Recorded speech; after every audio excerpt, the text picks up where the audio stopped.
Bismillahirrahmanirrahim. Antum pernah mendengar kisah nyata yang ditulis oleh seorang ibu ketika dia menuliskan tentang bagaimana haramnya tentang masalah riba. Dia cerita, kami dulunya adalah keluarga yang baik, mengisi kegiatan kami setiap waktunya dengan mencari ilmu.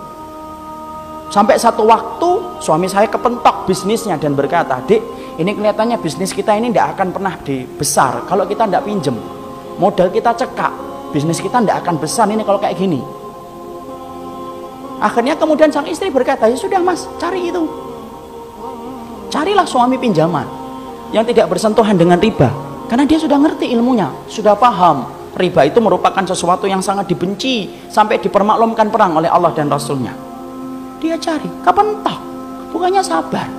Malah kemudian berkata, ini kelihatannya kita nggak dapat pinjaman, harus minjem yang ribawi. Istrinya yang sama-sama sudah ngaji berkata kepada suaminya, "Ya sudah mas, pinjam aja kalau memang itu terpaksa."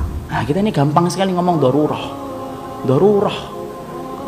Nanti tutup dengan sholat, banyak sedekah. Riba mah tidak bisa ditutup dengan sholat dan tetap sedekah. Emang antum kira dengan kemudian riba setelah itu sedekah, kemudian sedekah antum diterima? Tidak diterima sedekah orang yang dari riba. Jangan dianggap remeh riba itu ikhwan. Karena kalau kita nggak ngingetin ini, rusak negara kita ini gara-gara riba. Karena Allah permaklumkan perang. Akhirnya singkat ceritanya kemudian akhirnya bersentuhan. Mereka ngerti ilmunya tetapi tidak mampu menampik lambean pinjaman ribawi ketika itu begitu menggiurkan.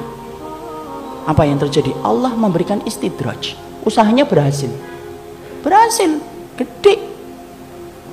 Maka kemudian sang istri bercerita ketika usahanya semakin besar, maka kegiatan kami yang setiap harinya mengkaji, mendatangi majelis ilmu kemudian jarang kita datangi karena kesibukan kami untuk kemudian mengatur bisnis kami.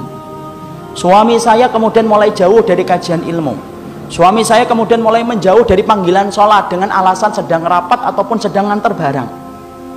Puncak-puncaknya kemudian terjadilah satu dosa besar yang dilakukan oleh seorang suami di mana istrinya tidak lagi bisa memaafkan.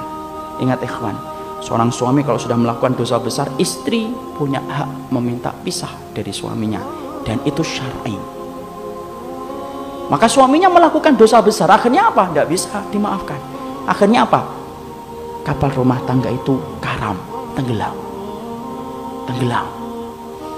Yang menarik adalah ketika sang ibu menuliskan kisah nyata itu, saya baca, beliau mengatakan, saya tidak menyalahkan suami saya tidak menyalahkan bisnisnya, tapi yang saya salahkan adalah ketika kami sudah sibuk mengkaji ilmu, kami ngerti riba itu haram, tapi ternyata kami tidak mampu untuk meninggalkan, padahal kami tahu dosa yang dipermaklumkan perang di dalam kehidupan itu cuma satu dosa riba, dan kami berani mengambil itu, sampai kemudian akhirnya Allah memberikan musibah.